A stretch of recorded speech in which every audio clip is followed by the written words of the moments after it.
Hello guys, it's Ilya right here, and today I want to talk to you about the sandbox changes in the world of tanks. As you know, recently they started this sandbox server where they introduced several new things. So I want to run over them and discuss them to you, because recently I watched Quickybaby's video on that, and well, I have my opinion on some questions, and sometimes my opinion differs from the opinion of Quickybaby. So maybe we'll have a little argument about that. And yeah, I want just to start in the list with the list of the changes which Wargaming presented on their website. So first, the accuracy system. They decided to change the dispersion of your shells within the aiming circle from more tended to the middle to more flat distribution, more even distribution within the aiming circle. Is it good or bad? The question is. Well, first of all, this kind of distribution existed in the game roughly 3 or 4 years ago, so it's nothing new to this game.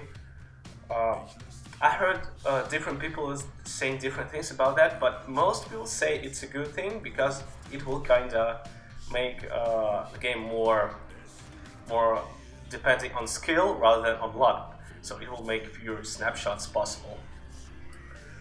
I generally agree with that. However,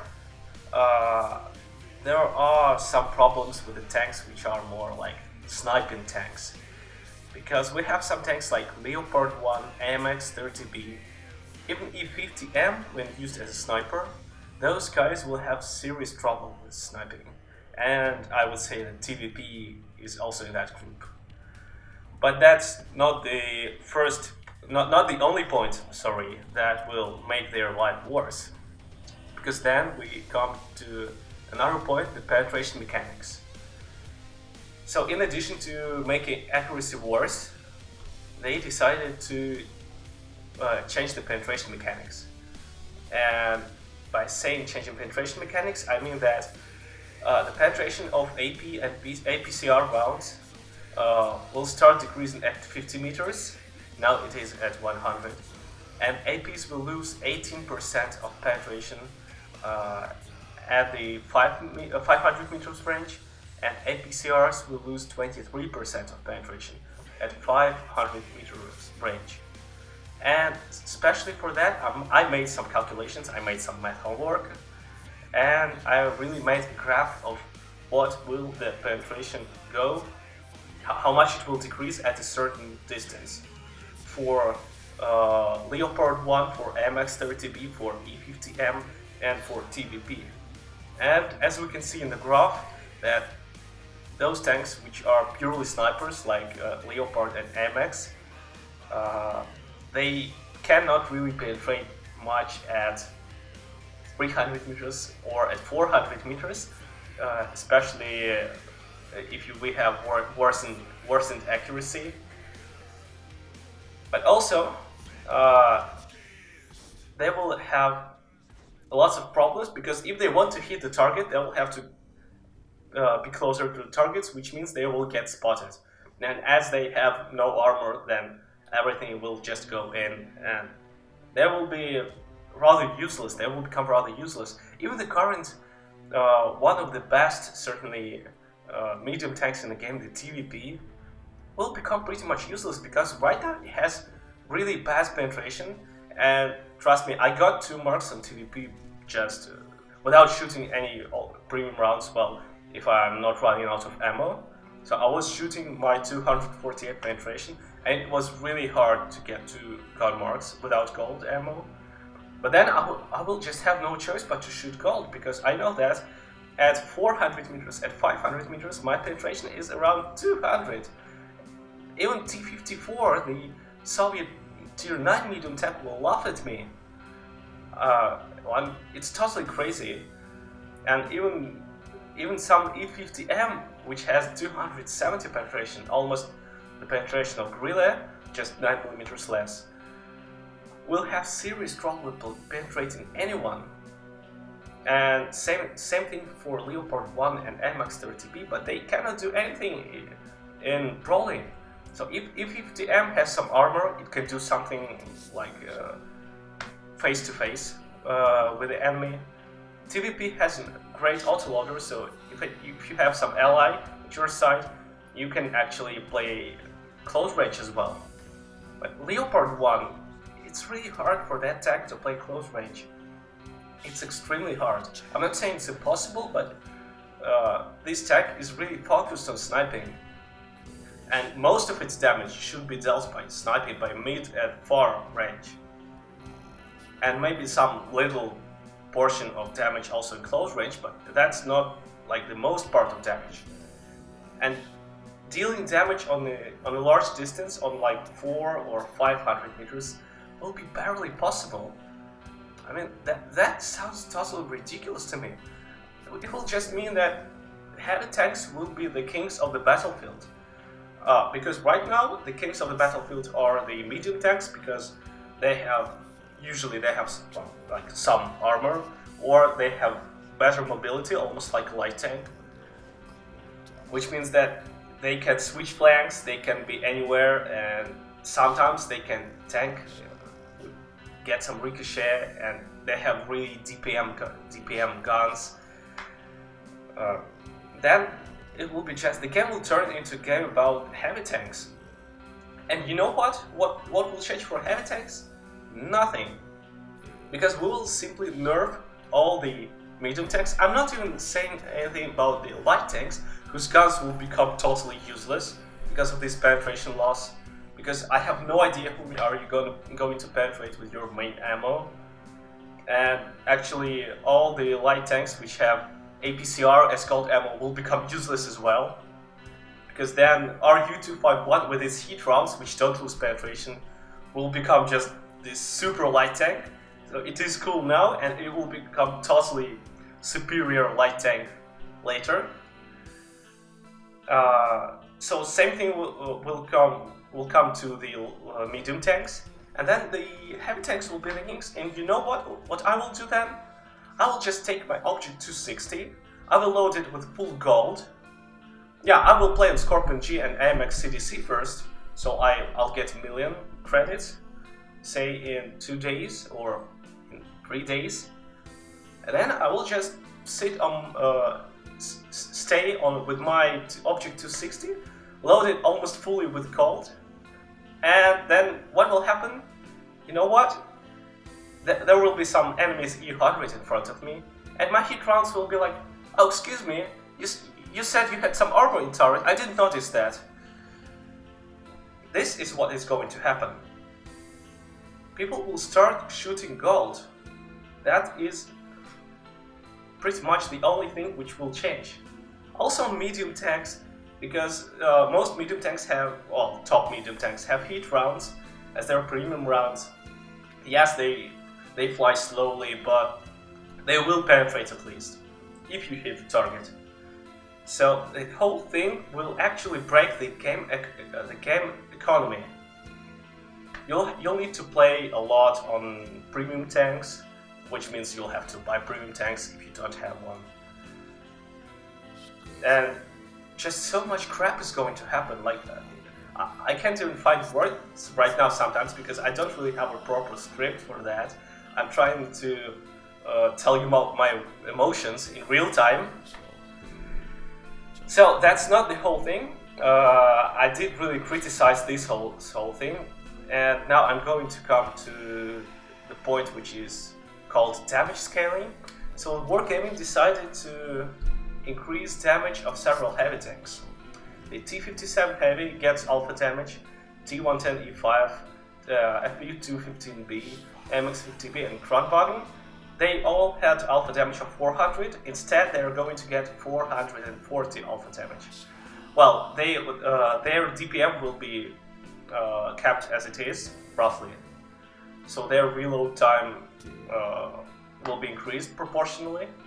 And for T-57 Heavy, MX-50B and Kranwagen, the reload within the magazine will not be changed. So only the reload of the whole magazine will be changed, will be increased. And Quickybaby said that he thinks that T-57 Heavy, MX-50B and Kranwagen are well, if not overpowered, then certainly one of the strongest vehicles, and there is no point in doing them such a buff. That is a really tough question, and I would say I disagree to Quickybaby. First of all, I want to talk about T-125 and MT-15B. So why to increase the alpha damage?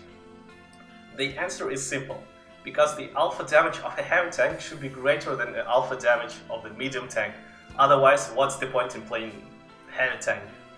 Come on, because the American Patton, the Centurion Action X, the Leopard 1, the AMX-30B, the E50M, they all have 319, roughly the same alpha damage. So what's then the point in playing heavy tank if you have the same alpha damage?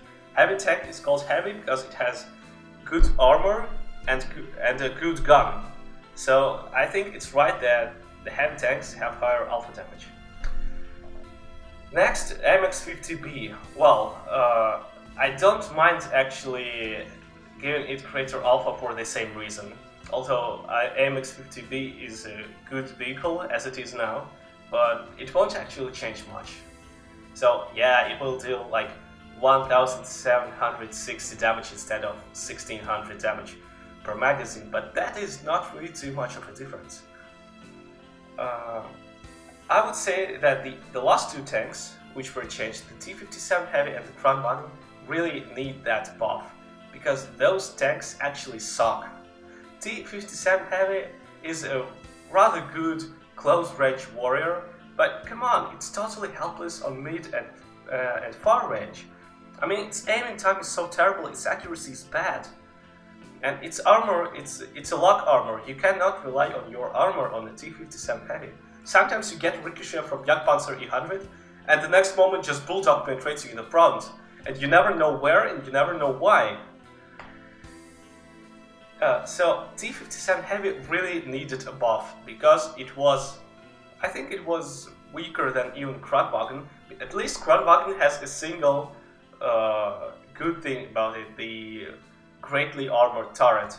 But still, the Kranwagen's gun was just laughable. The Kranwagen really also needed that buff, even at the cost of the magazine reload time. Because, come on, Kranwagen has APCR as main round, which means less normalization, which is very important for a heavy tank, because you're shooting your enemies, which are usually also heavy tanks, and heavy tanks use sloped armor a lot, so you really need good normalization. 252 penetration of Kranwagen is not enough, unlike 250 penetration of the IS-7. Because if you shoot the sloped armor, IS-7 has a greater chance to penetrate it. Kranwagen is inaccurate. Kranwagen has a long aiming time. Kranwagen has terrible penetration. Because both APCR and 252 penetration is really bad. It has really long reload time within the magazine. Come on, this tank really sucks. The only time it does not suck is when the map is all in hills, when you fight against medium tanks which are not as armored as super heavy tanks, like E100, because if you see E100 on a Kranwagen, you can just turn around and go away, you won't do anything to it. Well, unless you want to fire premium rounds, but I have Kranwagen and I don't fire premium rounds. So I just suck because of that, because I cannot do much to E100. So the perfect battle for Kranwagen is no artillery, a lot of hills, fighting against medium tanks mostly, or soft heavy tanks, and better stupid enemies, because if they're not stupid, they will just catch you on a reload, unless you have 4 other allies standing next to you. So Kranwagen really needed that buff, and T-57 Heavy really needed that buff because it just needs to be better, even better at close range, because it sucks so much at mid and far range. So let T-57 Heavy have at least one advantage, at least at close range. It will be horrible for the enemy to see T-57 next to you. So that's the whole thing about the heavy tanks. So I think that the changes made to heavy tanks are all positive. This is where I disagree to Quickybaby. And there were also some changes to tank destroyers, but that's not too interesting. So they reduced alpha damage to Jagdpanzer E100 and to British car boomers FB-215B 183 and FB-4005 at cost of decreasing their reload time. So they roughly kept the DPM the same, roughly. Will that change the game somehow? Well, not really, because for Jagdpanzer the alpha changed from 1050 to 950. So in either case, like before and after, you still lose 1,000 of your hit points. For FV-4005 and FV-215B 183, yeah, you will lose not 1,150 but 1,050 from AP round, and hash rounds will damage not 1,750 but 1,450, and that is a really huge difference. So I think changing hash rounds was just so important, because I've seen so many times some 4005 just killing the top Soviet medium tank in a single shot. It was even worse than artillery, so I think it's definitely a good thing to do. So all in all, I would say that I don't really like this sandbox stuff. So I think those changes for heavy tanks and tank destroyers could be introduced sooner. They could be introduced like in next patch or over the patch. And those things with changing accuracy and changing penetration mechanics, I would still question that, because then you really need to test the tanks which really rely on distance.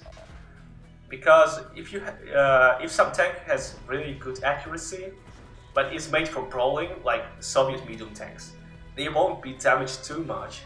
Although, yeah, they won't be able to shoot a lot at some far distances, but they can also deal damage in close distance. But some tanks like Leopard 1 or TVP will become pretty much useless, and that is really my concern here. So I cannot really approve changes which will make one class really obviously preferential, and I mean heavy tanks, over another class. Because so far, I would say that in this game, although medium tanks are more universal, still all vehicle classes are still playable. And these changes will really make heavy tanks like super powerful and make most of medium tanks like a support tanks, but they are not meant to be fully support tanks. They can also be assault tanks, yeah, by their name, because medium tanks are intended to make some assaults, make some rushes, and they won't be too effective at that anymore. So I would say that still I don't like this sandbox. So thank you for spending your time on this video, on hearing my opinion out. I'm hoping I hope you subscribe to my channel and give it a like or a dislike, I don't know. And by the way, the game on the TVP you were watching was played by me before I renamed my account so that it matched my YouTube channel. So if you Google for my stats in World of Tanks, you can actually see that it's the same account. And if you check my maximum damage on the TVP, it will match actually the damage of this battle. So this is my best battle on the TVP here. Thanks for watching. Check out my previous videos on how to complete the light tank missions and the review on the best light tank so far, the RU-251. Thank you and goodbye.